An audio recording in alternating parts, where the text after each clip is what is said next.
Work your ass off. There is no magic pill. It drives me crazy to go to the gym. You read 1 hour a day. I went and worked out 5 hours a day, and I was working on construction with 24 hours a day. Organize your day. Work hard. I'm here to talk about success.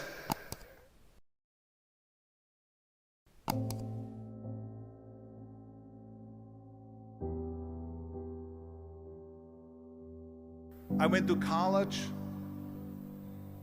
I went and worked out 5 hours a day, and I was working on construction, because in those days in bodybuilding there was no money.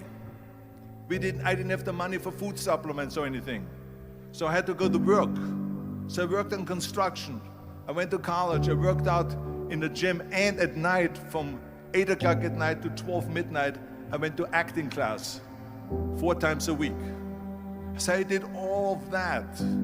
There was not one single minute that I wasted. And this is why I'm standing here today. With the age of 20, I went to London and I won the Mr. Universe contest as the youngest Mr. Universe ever. And it was because I had a goal. You see, if you don't have a vision of where you go, and if you don't have a goal where you go, you drift around and you never end up anywhere. 74% hate their job in America. The majority of people don't like what they're doing, because they're really not doing it because they didn't have a goal and they followed this goal. They just aimlessly drift around, and then all of a sudden there's a job opening, so they get that job because you have to work.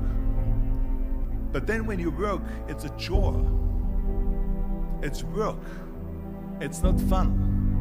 So if you think about, only a quarter of the people really enjoy what they're doing in life. So people always ask me, when they saw me in the gym in the pumping iron days, they say, why is it that you're working out so hard? 5 hours a day, 6 hours a day, and you have always a smile on your face.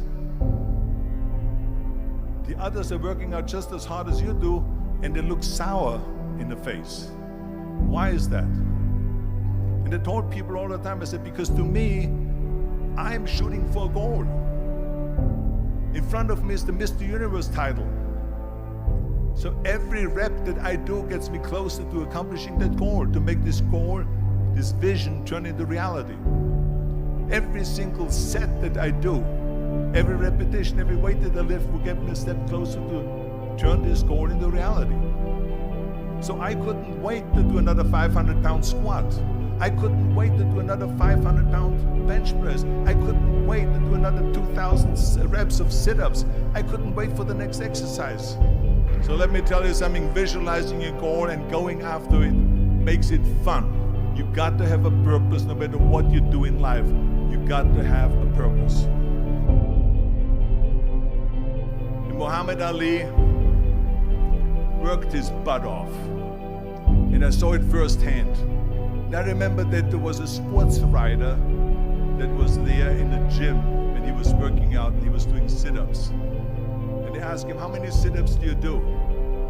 And he said, I don't start counting until it hurts. Now think about that. He doesn't start counting his sit-ups until he feels pain. That's when he starts counting. That is working hard. And so you can't get around the hard work. It doesn't matter who it is. Work your ass off. There is no magic pill. There is no magic out there. You cannot get around. You have to work and work and work. Make sure of this and make sure of that and all that stuff. So it's work. And it drives me crazy when people say that they don't have enough time to go to the gym for 45 minutes a day and work out. Or to do something for 45 minutes to an hour a day to improve. If it is physically improve or if it is mentally to improve. Imagine you read 1 hour a day about history. How much you will learn after 365 hours in 1 year. Think about if you study about the history of musicians, of composers, how much you would know. Imagine if you would work on a business, on some business that you want to develop every day for an hour. Imagine how further along you will go and get.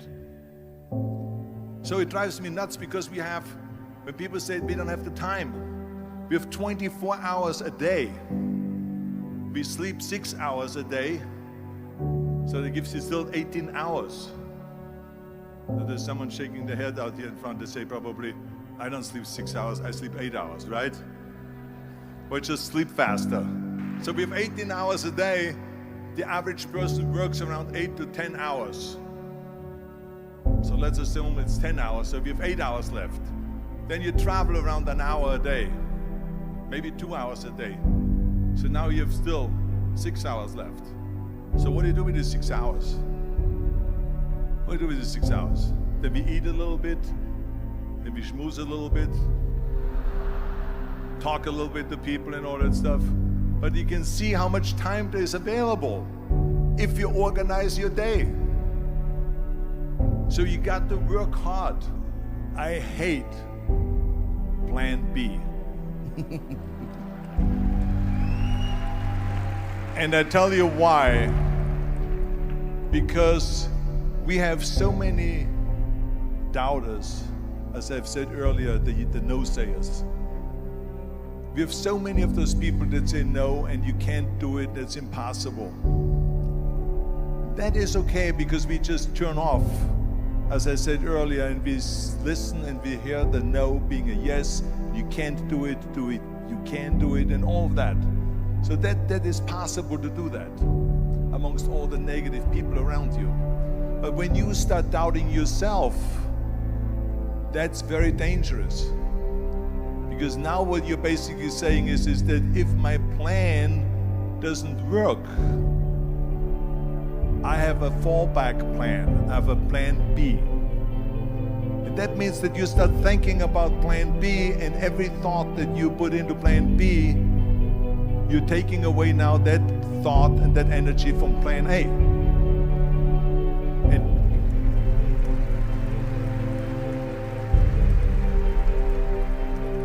And it's very important to understand that we function better if there is no safety net, because plan B becomes a safety net. It says that if I fail, then I fall and I get picked up and I have something else there that will protect me. And that's not good, because people perform better when there's no safety net. People perform better in sports and everything else if you don't have a plan B. I'm telling you, I've never ever had a plan B.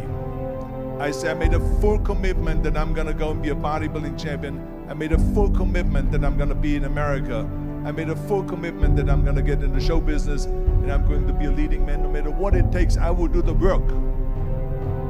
I will do the work over and over and over until I get it. And the same was in politics and everything like that. So to me, it is very dangerous to have a plan B, because you're cutting yourself off from the chance of really succeeding. And the reason, one of the main reasons why people want to have a plan B is because they are worried about failing.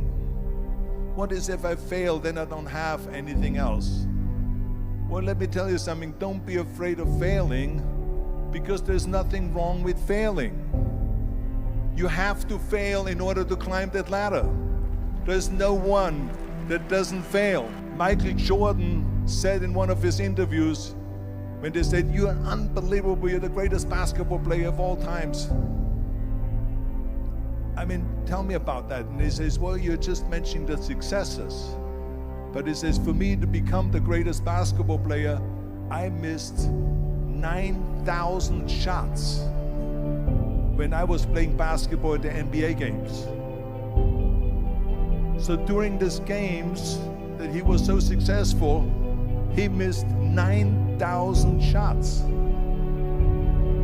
Does it make him a failure? No. He's one of the greatest basketball players of all times, but he failed 9,000 times. Do you get it? We all fail. It's okay.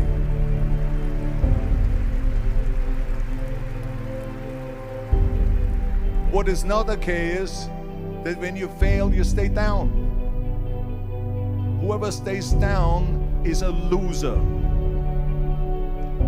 And winners will fail and get up, fail and get up, fail and get up. You always get up. That is a winner. That is a winner. I failed in bodybuilding. I lost bodybuilding competitions. I lost powerlifting competitions. I lost weightlifting competitions. I had movies that went in the toilet and that were terrible and got the worst reviews. And in politics, I remember I had many of the initiatives on the ballot, and we lost. My approval rating in California went down to 28%. And then it went back up again, and they won again the governorship. Hey, we all lose. We all have losses. This is okay. And this is why I say don't be worried about losing, because when you're afraid of losing, then you get frozen. You get stiff. You're not relaxed. You got to be, in order to perform well in anything, if it's in boxing or if it is on your job or with your thinking, is only happening when you relax. So relax. It's okay to fail. Let's just go all out and give it everything that you got. That's what it is all about. So don't be afraid to fail.